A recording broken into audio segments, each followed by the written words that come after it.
Hi there guys, Sam here, join me once again in the Golf R for another video on the Golf R versus the Golf TCR. So I'll get straight into the video really. So yeah, this video is actually on a bit of an article which came out a few days ago, and it was basically a little bit around someone who had a Golf TCR as a long-termer and basically comparing it to a Golf R. And I found it really interesting, and that's why I wanted to talk about it a little bit, and I'll put a link in the description of the site of where I saw the article from. I actually have it on my phone at the moment, and it's a really good article, and I love reviews where people have actually had a car for a long period of time. This is why I kind of like doing my channel on the Golf R. I've had the car for quite a long period of time. I feel my opinion can help others, and it was the same in this case. They'd driven a Golf TCR for quite a long period of time. They had previous experiences in a Golf R, and I thought the comparison about what they said was actually really interesting. It gave me a better idea of why in some ways the Golf R is that kind of top of the tree kind of car. So I'll go through a couple of the main points from the article. One of the first ones, they kind of mentioned a little bit how it's the Golf R is more kind of that almost BMW 3 Series, that sort of generic kind of can just do everything really. And I will have a video actually coming out in a few weeks just on actually the new M340i, so stay tuned to that one. Yeah, it can just do it all, and if you're not familiar with my channel, please check out some of my other videos on this Golf R, because it really is a car that can do absolutely everything. One of the other points is obviously on the Golf R is how it's kind of the reasons why cars like the A35 and the M135i kind of exist today. That 300 brake horsepower four-wheel drive kind of thing, it is that benchmark, which I've kind of said in the past as well. Some of the positives you can kind of think of the TCR is it is, well, in their test it's 85 kilos lighter, but then obviously that's a DSG to a DSG car. It'll be a little bit less than, say, something like mine, like a three-door manual, which again they kind of I won't kind of ruin the whole article for it, but essentially in terms of like a recommendation from this person, they basically said, well, I wouldn't really recommend this Golf R 5-door DSG, and I wouldn't really recommend the TCR either. I would probably go for a manual car basically, and I think that's testament to these kind of cars. And I know a lot of people love the manual gearbox in their Golf R as well, including me. One thing that I never really thought of was actually, and they mentioned it again here, is the steering feel, and how the Golf R is actually a little bit more meatier steering. I know you can kind of change the setting in the steering, but it was interesting they said that, and you get a little bit more connection than you do from the TCR, and certainly in his experience and his ownership over quite a long period of time. And I found that quite interesting, because you do get quite a lot of connection actually from the steering. But never having driven a TCR, it's quite interesting how they would think that actually it's the steering feel which is actually better.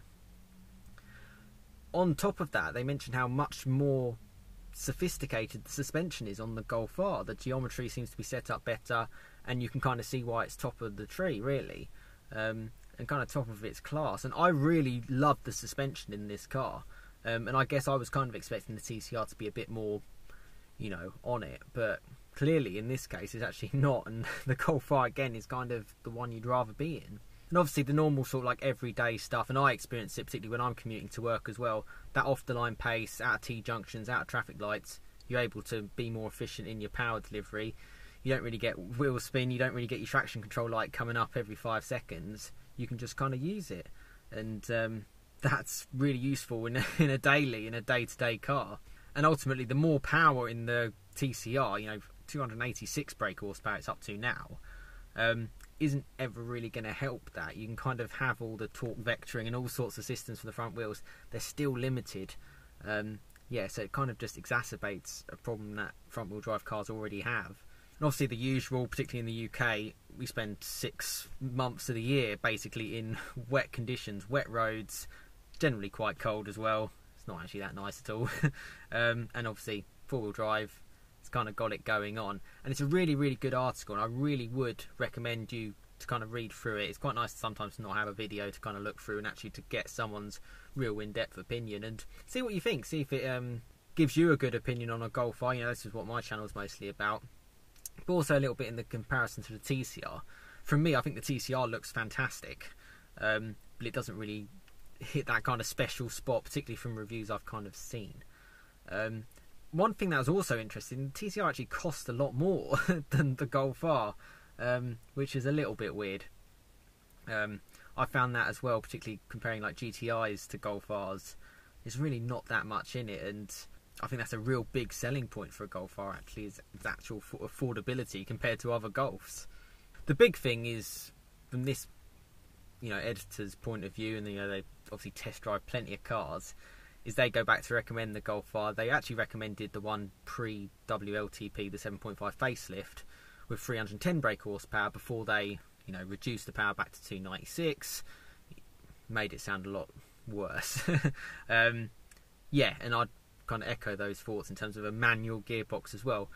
And the positivity in the sense that it's got back seats. They did say the Club Sport S, that sort of one-off 150 came to the UK, is that really special car, but it doesn't have any back seats. So, and for me, if you want kind of like a two-seater kind of sports car, you get a two-seater sports car. Don't get one with that's just compromised, basically, because it's just a waste of space otherwise. So yeah, I found it a really interesting article. I'm really interested to know your thoughts in kind of comparison between the two, and if you actually have a TCR or a Golf R, or you've been between the two, I'd be really interested to know your thoughts, and I'm sure others will be as well in the comments below. But yeah, thanks very much for watching. Again, in the description you'll see sort of like the link to the article. Let me know your thoughts, and thanks again so much for the support, the subscriptions and the likes again on other videos I've done.